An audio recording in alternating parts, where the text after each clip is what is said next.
CM Revanth Reddy Japan పర్యటనకు వెళ్లారు. ప్రపంచ స్థాయి ప్రముఖ కంపెనీలు, పారిశ్రామికవేత్తలు, ప్రతినిధులతో ముఖ్యమంత్రి బృందం సమావేశాలు నిర్వహించనుంది. తెలంగాణలో పెట్టుబడులు, పారిశ్రామిక, సాంకేతిక సహకారంపై ప్రధానంగా చర్చలు జరపనున్నారు. ఏప్రిల్ 16 నుంచి 22 వరకు 10 రోజుల పాటు జపాన్ పర్యటన కొనసాగుతుంది. సీఎం రేవంత్ రెడ్డి అధికారుల బృందం వెళ్లింది. ఇక మంత్రి శ్రీధర్ బాబు ఏప్రిల్ 18న జపాన్ చేరుకుంటారు. జపాన్లోని టోక్యో, మౌంట్ ఫుజీ, ఒకాసా, హిరోషిమా నగరాల్లో ముఖ్యమంత్రి బృందం పర్యటించనుంది.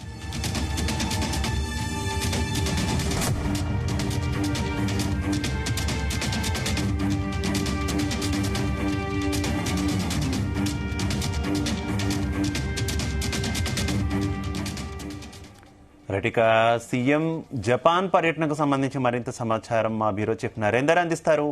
నరేందర్, ముఖ్యమంత్రి రేవంత్ రెడ్డితో పాటు మంత్రి అదేవిధంగా పలువురు అధికారులు బయలుదేరినటువంటి పరిస్థితి ఉంది. అయితే మంత్రి శ్రీధర్ బాబు ఎల్లుండి ఆయన బయలుదేరుతారు. ప్రజెంట్ అయితే ముఖ్యమంత్రి బయలుదేరిన నేపథ్యంలో జపాన్ పర్యటనకు సంబంధించి మంగళవారం రాత్రి బెంగళూరు ఎయిర్పోర్ట్ నుంచి ముఖ్యమంత్రితో పాటు అధికారులు జపాన్ కు వెళ్తున్న నేపథ్యంలో ఈ బుధవారం మార్నింగ్ టోక్యోలో దిగిన తర్వాత నారిటా ఎయిర్పోర్ట్ జపాన్ కు చేరుకుంటారు. అక్కడ భారత రాయబారితో అక్కడి దేశం ఇచ్చినటువంటి ఆతిథ్యాన్ని దృష్టిలో పెట్టుకొని చేసే అవకాశం అయితే కనిపిస్తుంది. మనకు ఈ 16వ తారీఖు, 17, 18, 19కి సంబంధించినటువంటి ఈ అన్నికి సంబంధించినటువంటి వివిధ షెడ్యూల్ ఇప్పటికే ఖరారైన నేపథ్యం ఉంది. మొత్తానికి 6 రోజుల పాటు జరిగేటువంటి ముఖ్యమంత్రి షెడ్యూల్ ఖచ్చితంగా పెట్టుబడుల్ని రాబట్టేందుకు ఉపయోగపడుతుంది అనేటువంటి ఆశాభావంతో రాష్ట్ర ప్రభుత్వం ఉంది. ప్రధానంగా వివిధ కంపెనీలకు సంబంధించినటువంటి ప్రతినిధులు, పారిశ్రామికవేత్తలు, ప్రతినిధులతో ముఖ్యమంత్రి భేటీ అవుతారు. ఆ దేశంలో రాష్ట్రంలో పెట్టుబడులు, పారిశ్రామిక, సాంకేతిక సహకారంపై చర్చలు జరిపే అవకాశం అయితే కనిపిస్తుంది. ఈ ఒసాకా వరల్డ్ ఎక్స్పో 2025కి సంబంధించినటువంటి తెలంగాణ పెవిలియన్ కూడా అక్కడ ప్రారంభిస్తారు. టోక్యో, మౌంట్ ఫుజీ, ఒసాకా, హిరోషిమాలో కూడా ముఖ్యమంత్రి పర్యటిస్తారు. ఒకసారి మనం 16వ తేదీ నుంచి అంటే జపాన్ లో ఆయన చేరుకున్న తర్వాత అక్కడ భారత రాయబారితో ఆతిథ్య భేటీ తర్వాత 17వ తేదీ నాడు టోక్యోలో ఉదయం నుంచి మధ్యాహ్నం దాకా కూడా Sony group, Japan international cooperation agency తోటి అలాగే జెట్రో బయో ఇండస్ట్రీ అసోసియేషన్ తో కూడా సంస్థతో సమావేశాలతో బిజీగా గడుపుతారు. సాయంత్రం తోషిబా ఫ్యాక్టరీ సందర్శిస్తారు. పెద్ద దిగ్గజ సంస్థ అది, సోనీ గాని తోషిబా గాని. అది ఎలక్ట్రానిక్స్ రంగంలో బాగా ప్రఖ్యాతగాంచినటువంటి కంపెనీలు జపాన్ కి సంబంధించినవి. 18వ తేదీ నాడు శుక్రవారం గాంధీ విగ్రహానికి అక్కడ పుష్పాంజలి చేస్తారు. అట్లే టోక్యోలో గవర్నర్ గారితో కూడా పర్యాటపూర్వకంగా సమావేశం అవుతారు. ఇండియన్ ఎంబసీ ఆధ్వర్యంలో ఇండస్ట్రియల్ ప్రతినిధుల భేటీ కూడా జరుగుతుంది. అట్లాగే టొయోటా, తోషిబా, ఐసిఎన్, ఎన్టీడీ తదితర కంపెనీల సీఈఓలతో కూడా అంటే ఇదంతా కూడా మోటార్ ఇండస్ట్రీకి సంబంధించినటువంటి ఇండస్ట్రీస్ చాలా ఫేమస్ కంపెనీలు కనుక వాళ్ళతో కూడా సీఈఓలతో సమావేశం అవుతారు. దాని తర్వాత Japan overseas infrastructure investment corporation సంస్థలతో కూడా ముఖ్యమంత్రి అదేవిధంగా అదే రోజు శ్రీధర్ బాబు కూడా యాడ్ అవుతారు. మంత్రి ఖచ్చితంగా అక్కడ ఆ రోజు ఫలప్రదమయ్యే అవకాశం అయితే కనిపిస్తుంది. సుమిదా రివర్ ఫ్రంట్ తో కూడా అక్కడ ప్రదర్శిస్తారు, విజిట్ చేస్తారు. ఇక మన హైదరాబాద్ లో రివర్ ఫ్రంట్ మీద ఎక్స్పెక్టేషన్ తో ఉన్నారు.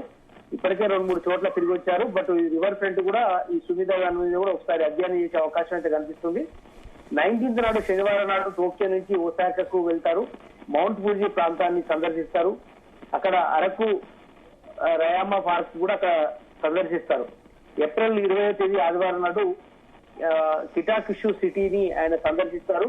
అక్కడ మేయర్ తో కూడా సమావేశమై అక్కడ జరుగుతున్నటువంటి అభివృద్ధి, అక్కడ నీట్నెస్ కావచ్చు అన్నిటి కూడా అధ్యయనం చేసే అవకాశంలో అధికారులు కూడా వెళ్తారు. కాబట్టి ఎక్టౌన్ ప్రాజెక్టు కూడా సమావేశం అవుతారు. అదేవిధంగా మురాసాకి రివర్స్ ప్రదర్శన, ఎన్విరాన్మెంటల్ మ్యూజియం ఇట్లా పలు సెంటర్లను ప్రదర్శించిన తర్వాత మళ్ళీ అక్కడి నుంచి సోమవారం నాడు ఒసాకాకు వెళ్తారు. 21వ తేదీ నాడు యువేషియాలో వరల్డ్ ఎక్స్పో పెద్ద ఎత్తున జరగబోతుంది. తెలంగాణ పెవిలియన్ అక్కడ ప్రారంభం కూడా జరుగుతోంది. బిజినెస్ రౌండ్ టేబుల్ సమావేశం కూడా అక్కడే ఉంది. ఒసాకా రివర్ ఫ్రంట్ కూడా సందర్శిస్తారు, అక్కడ కూడా ఉంది.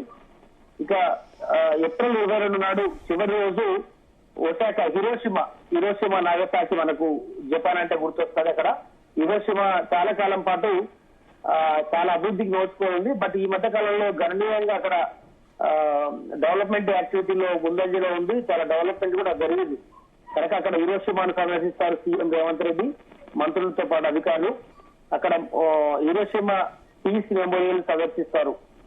గాంధీ విగ్రహానికి కూడా అక్కడ పుష్పాంజలి ఘటిస్తారు. హీరోషిమా వైస్ గవర్నర్ మరియు అసెంబ్లీ చైర్మన్ తో కూడా సమావేశాలు ఉంటాయి. హీరోషిమా జపాన్ ఇండియా చాప్టర్ తో కూడా బిజినెస్ లంచ్ ఉంటుంది. హీరోషిమా ఇన్స్టిట్యూట్ ఆఫ్ టెక్నాలజీ సందర్శన కూడా అదే రోజు ఉంటుంది. ఇట్లా అనంతరం ఒసాకాలోని కాన్వాయ్ ఇంటర్నేషనల్ ఎయిర్పోర్ట్ నుంచి మళ్ళీ తిరిగి ఇండియాకు బయలుదేరుతారు. తెలంగాణకు 23 నాడు ఉదయం హైదరాబాద్ కు మళ్ళీ తిరిగి చేరుకుంటారు. మంత్రి శ్రీధర్ బాబు కూడా ఈ పర్యటనలో కూడా ఉండబోతున్నారు. కనుక 18వ తేదీ నాడు జపాన్ కు ఆయన నేరుగా వస్తారు. మొత్తానికి గతంలో మనం చూసాం, అప్పుడు 2-3 దేశాలు తిరిగినప్పుడు దాదాపు 1,40,000 కోట్ల రూపాయల దాకా రాష్ట్రానికి పెట్టుబడులు తీసుకొచ్చామని కూడా చెప్పడం జరిగింది. అది గత ప్రభుత్వాలు ఎన్నడూ కూడా ఆ స్థాయిలో తీసుకురాలేదని కూడా చెప్పారు స్విట్జర్లాండ్ ఆ పర్యటనకు వెళ్ళిన సందర్భంలో. ఈసారి ఇప్పుడు జపాన్ వెళ్తున్నారు. జపాన్ లో కూడా ఐటీ ఇండస్ట్రీ కావచ్చు, మోటార్ ఇండస్ట్రీ కావచ్చు, ఎలక్ట్రానిక్ ఇండస్ట్రీ కావచ్చు, అదేవిధంగా వివిధ రకాల కంపెనీలను సందర్శించి పెట్టుబడులను తెలంగాణలో పెట్టడం ద్వారా మీకు అనువైనటువంటి వాతావరణం ఇండియాలో బెస్ట్ ప్లేస్ అని చెప్పే అవకాశం అయితే కనిపిస్తుంది. ఖచ్చితంగా ఇది ఫలప్రదం అవుతుంది అనేటువంటి ఆశాభావంతో ఈ వారం రోజుల టూర్ లో ఎక్స్పెక్టేషన్ తో ఉన్నారు. అందుకనే సీఎం బయలుదేరి వెళ్ళినటువంటి పరిస్థితి మనం చూస్తున్నాం. Shiva, right, okay, thank you.